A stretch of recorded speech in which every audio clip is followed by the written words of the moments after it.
Hello all. Today we are going to be talking about games that shouldn't exist. Not necessarily video games per se, but more of computer games and board games. Also, we're introducing the swear censorship thingy. Yes. For example.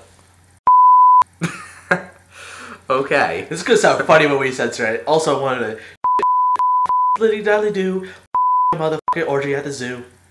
Okay. In other words, let's start with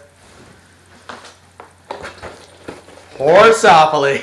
Not kidding, my sister bought this when she was 6. We're missing half the pieces, and this thing is a piece of crap. It's still completely playable, but here's the thing. Lee doesn't like Monopoly, I don't like Monopoly. Why don't you like Monopoly, Lee? Give your reasons first. Well, considering that it nearly broke up one of the best friendships I've ever had, considering that my brother really wanted to play, and he had to go to sleep, so my friend and I decided to play, and I took over, and I got really pissed, so I took the board and smashed it over my knee, getting incredibly enraged and furious. And then, we had a sleepover the next night, too, and my brother still wanted to play, and my parents did not let him, so he comes in, he starts screaming, flailing, takes the board, and runs out of the room. Monopoly causes families and friends to break up. Just like, what's that game again?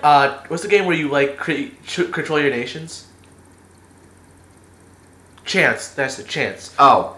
Stratego. No, it's Stratego. Stratego is also bad. You know why? Because let's say you have 3 players. Okay. One player controls one half of the world, 1/3 of the world. One player controls another third of the world. Second player controls another third of the world. You basically have You basically have 3 powers trying to kill each other. And you know what that means? Out of that 3, 1 will remain. Oh, I get it. You're giving me a sorry. You're a idiot. I don't think we can censor that, actually, because we don't have a box. Oh well. We can just censor this. Like, we're going to censor this right now.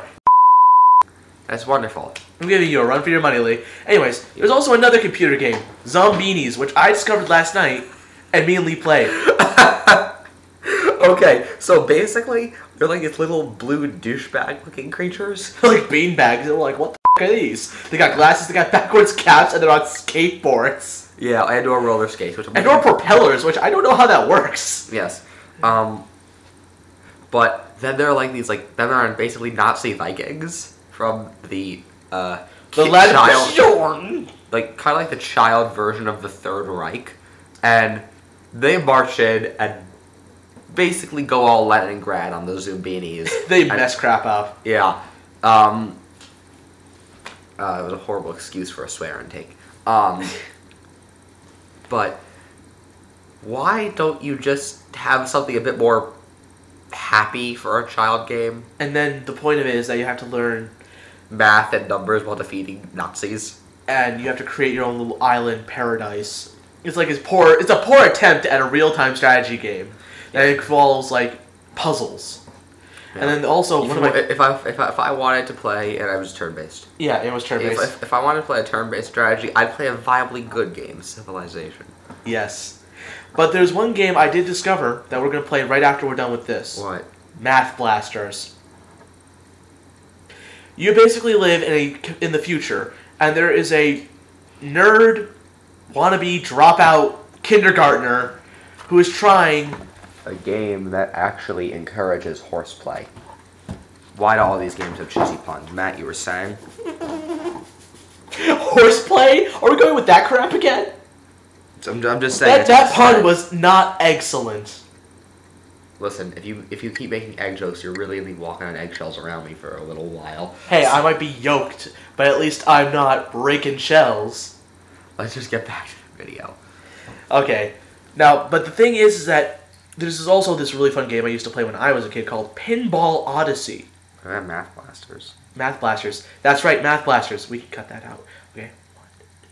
Yeah, Math Blasters. Math Blasters was basically you fight this kindergarten dropout who's trying to control the world by getting all the data from the world, turning them into little robots, and then spraying them around this computerized world where you have to find them. I remember playing it when I was a kid. I could never get past it. This is even more logical than the Kids Next Door is based on the moon. Kids Next Door.